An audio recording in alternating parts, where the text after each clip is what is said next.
Hi all, Paul Lepore here.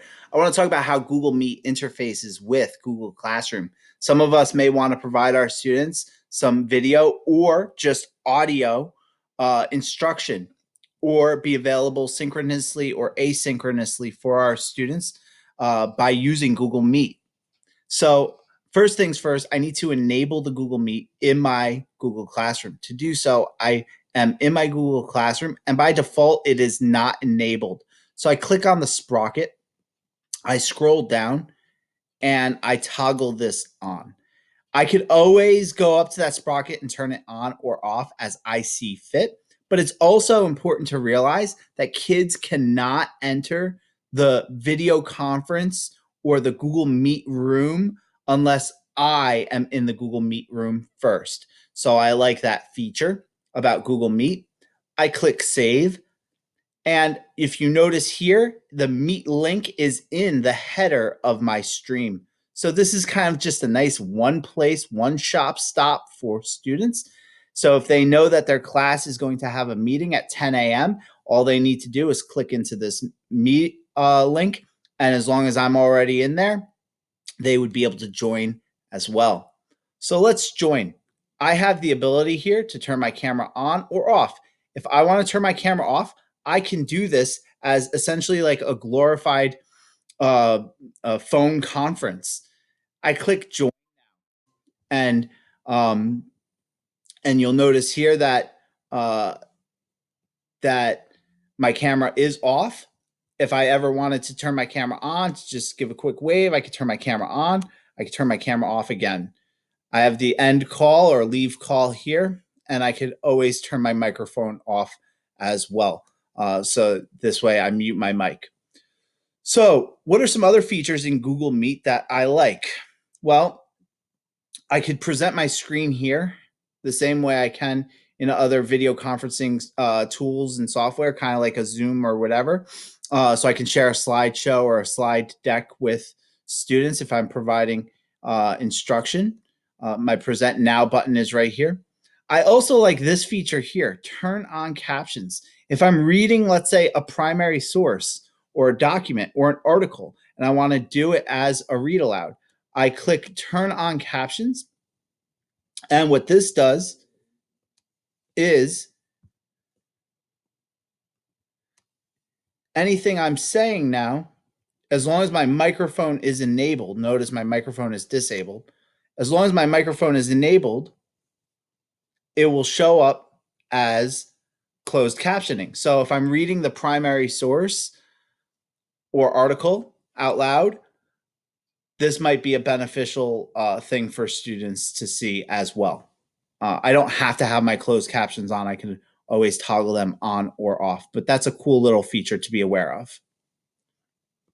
So the other thing I like to be aware of is I can record the meeting. My three dots over to the right on the bottom, I click record meeting. It says, do people know that they're being recorded? You click accept, and you'll notice in the upper left-hand corner, now my meeting is recorded. So anything that people say, anything that I put up on the screen, so that this way, if I'm putting my slideshow up on the screen, what is synchronous instruction can later become asynchronous instruction. In case a student couldn't make the meeting for whatever reason, or a person couldn't make the meeting, or if they loved it so much and they want to watch it again, they can watch it again. Or if they struggled and grappled with it and they wanted to watch it again to kind of zone in on some of the key concepts, they can watch it again, fast forward, rewind, so on and so forth. So check it out. When I'm done recording the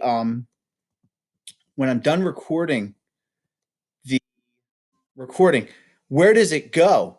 This is what I love about Google Meet is it goes straight to my email. And I recorded this before just to kind of show you that the recording has been uploaded. It uploads right into my email, but it also goes to my Google Drive.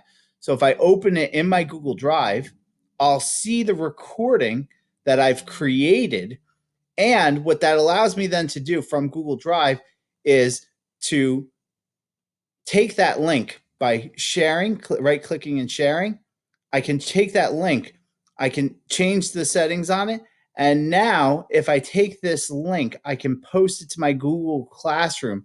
And now what was synchronous instruction easily becomes asynchronous instruction. So even if a student missed the meeting, they can see what was presented in the meeting. I like how it all interfaces. Google Classroom takes that. Google Classroom allows me to get to my Google Meet. After I'm done recording, it goes to my Google Drive. It's all a one-stop shop. Some other things to be aware of when students do enter into this, I will see up here a list of all of the students. I'll have the ability to mute students. I'll also have the ability to remove students. So I can mute students if they're talking too much or if I need to, be able to listen. And the one caveat there is they will be able to unmute themselves. So I might want to set a ground rule with students: do not unmute unless I give you permission to unmute, right? Or do not unmute unless I unmute you.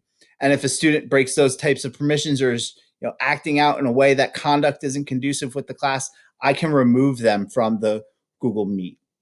So some cool features there to be aware of. So that's pretty much it in terms of a basic 101 look at Google Meet. I could always change the layout if I want grid view of participants, things to be aware of with that. When I end the meeting and I click leave call, I can be the first one out. I can leave. I can say, all right, that's it. I end the call. And as soon as I do, it ends it for everyone. So it's not like I have to wait in case students are lingering, so on and so forth, or wait for everyone to leave the video hangout or the audio hangout.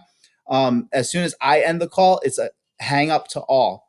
So that's pretty much Google Meet in a nutshell. It's a nifty little tool. It interfaces with Google Classroom.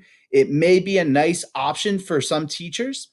I'm not against Zoom. I'll also include the link on how to use Zoom in Classroom Management 101 for Zoom. And decide what's best for you. If you have any obstacles or questions, reach out to me. Let me know what they are. Let's overcome them together.